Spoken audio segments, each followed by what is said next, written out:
बिस्मिल्लाहिर्रहमानिर्रहीम। अस्सलाम वालेकुम। ये है स्पोकन इंग्लिश के कुछ अहम फ़िक्रात, कुछ अहम जुमले जिनको आप इंग्लिश में बोल सकते हैं। रोज़मर्रा के ये जुमले हैं। सबसे पहला है ध्यान रखना, टेक केयर। हमारा क्या, व्हाट अबाउट अस। वो खुश है, शी इज़ हैप्पी। हिलो मत, डोंट मूव। मैं ठीक हूँ, आई एम फाइन। ये मेरी गलती नहीं है, इट्स नॉट माई फॉल्ट। क्या तुम बीमार हो, आर यू सिक। यहाँ कूड़ा मत करो, डोंट लिटर हेयर। मुझे बाहर जाने दो, लेट मी आउट। हमारे साथ आओ, कम विद अस। आराम से आओ, टेक योर टाइम।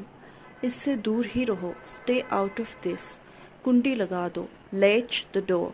मैं तंग आ गया हूँ, आई एम फेड अप। बैठे रहिए, कीप सिटिंग। उसे ठीक करो, फिक्स दैट। कुछ बोलो, से समथिंग। मैं निकलने वाला हूँ, I am about to leave. वो फिर से कहो, से दैट अगैन। कहाँ जाना है, वेयर टू गो। हल ढूंढो, फाइंड द सोल्यूशन। दूसरों को मत बताना, डोंट टेल अदर्स। इसे नीचे ले जाओ, टेक इट डाउन।